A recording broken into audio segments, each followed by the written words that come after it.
ایک بچہ اپنی ماں سے کہہ رہا ہے، وہ سنو میرے بھائیوں، میرے نبی کے اخلاق، میرے حضور کے اخلاق سنو۔ آج کل کسی مالدار مسلمان کو دیکھ کر کے اسلام کے بارے میں غور نہ کرو، اسلام کے بارے میں کسی مالدار پیر کو دیکھ کر کے غور نہ کرو۔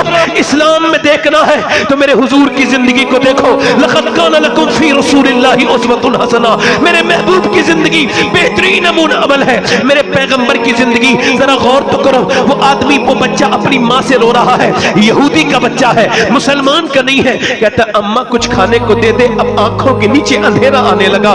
ماں کہتی میرے لاڈلے، میں نے تو اپنی چادر تک بیچ دی، اب میرے پاس کچھ نہیں، تیری بہن بھی بھوکی، میں بھی بھوکی۔ بولا میں اپنے چچا کے دروازے پہ جاؤں؟ کہا جا، ہو گیا۔ چچا کے دروازے پہ گیا اور جا کر کے بولا، چچا نے دروازہ کھولا، میں تمہارا خون ہوں، مجھے کچھ کھانے کے لیے دے دو۔ اس نے کہا چل، ہمارا بھائی مر گیا، تجھ سے کوئی رشتہ نہیں، چلا جا۔ وہ بچہ واپس آیا اور واپس آنے کے بعد اللہ اکبر دیوار سے لگ کے رو رہا ہے، ہائے میرے باپ، تو مجھے کیسے چھوڑ کے چلا گیا کہ تیرا بیٹا آج کھانے کے لیے محتاج ہے، میری ماں کے پاس کپڑے تک نہیں۔ بچہ جب رویا، کسی صحابی کا گزر ہوا، کہنے لگے بیٹے کیوں روتے ہو؟ کہنے لگے میرا باپ نہیں ہے، میرے پاس کھانے کو کچھ نہیں۔ اس صحابی نے سر پہ ہاتھ رکھ کے کہا کیوں آ کے رو رہا ہے محمد کے شہر میں؟ ہر درد کی دوا ہے محمد کے شہر میں، روتا کیوں ہے؟ جا حضور کے پاس چلا جا، پیغمبر اسلام کے پاس چلا جا، کیا وہ کھانا دے دیں گے؟ ہاں، میرا ان سے کوئی تعلق نہیں، پھر بھی دے دیں گے؟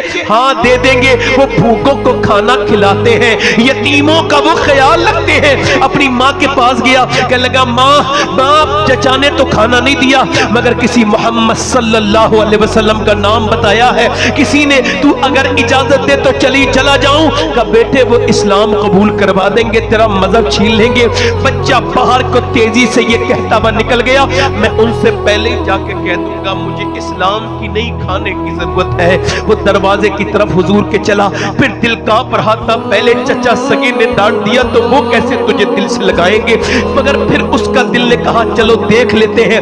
7-8 سال کا بچہ دروازہ رسول پہ پہنچا، میرے حضور کے دروازے پہ دستک دی، میرے پیغمبر نے اس کو دیکھا تو کہنے لگا آپ حضور سے کہا میں آپ کا نام سن کے آیا ہوں۔ حضور کا چہرہ دیکھ کے ایک تو دیکھتے ہی رہ گیا، پھر قریب جا کے بولا میرا باپ مر چکا ہے، میری ماں کے پاس سر پہ توڑنے کی چادر تک نہیں، کیا آپ مجھے کھانا دے سکتے ہیں؟ ہم بہن بھائی 2 دن سے بھوکے ہیں۔ اور پھر بولا دیکھیں کھانا آپ مجھے دے دینا، مگر میں کلمہ نہیں پڑھوں گا آپ کا، میں مسلمان نہیں ہوں گا۔ میرے حضور نے اسے اٹھایا اور چوما، اور میرے آقا کریم نے اسے پیار کیا اور فرمایا میرے آقا نے، میں نے تم سے کب کہا ہے تم کھانا کھاؤ؟ پہلے اس کو حضور نے کھانا کھلایا، ذرا مسکرا کے بولو سبحان اللہ۔ میرے آقا نے اس کو کھانا کھلایا اور کھانا کھلانے کے بعد اپنی چادر دی اور کھانا پھر پیک کر کے بھیج دیا، جا اپنی ماں کو کھانا بھی کھلا دینا، یہ چادر دے دینا اور کہنا اپنے سر پہ رکھ لے۔ اللہ اکبر۔ وہ آدمی بچہ گیا اور جا کر کے اپنی ماں کے سامنے کھانا رکھا، ماں نے بھوکی تھی، کھانا کھایا، اس کے بعد چادر کہا لو چادر رو۔ ماں نے چادر اوڑی اور چادر جیسے ہی اوڑی ہے ویسے ہی میاں اس کے دل میں نور اسلام داخل ہوا اور چلتی ہوئی حضور کی بارگاہ میں پہنچ گئی اور جا کے بولی اے یتیموں کی خیال رکھنے والے پیغمبر، جب آپ نے چادر سے مجھے دنیا میں سایہ دیا ہے تو قیامت کی دھوپ میں بھی آپ مجھے ضرور سایہ دیں گے۔ آپ مجھے کلمہ پڑھا کے مسلمان کر دے۔ او میرے بھائیوں، اپنے عزیزوں کے ساتھ بیٹھو، سارے مرض کی دوا ڈاکٹر کے پاس نہیں ہے، بہت سے مرضوں کی دوا رشتہ داروں سے محبت رکھنے میں ہے، ان سے اچھے تعلق رکھنے میں ہے۔ وہ عورت میاں حضور کے سامنے کلمہ پڑھ کے مسلمان ہو گئی۔ یہ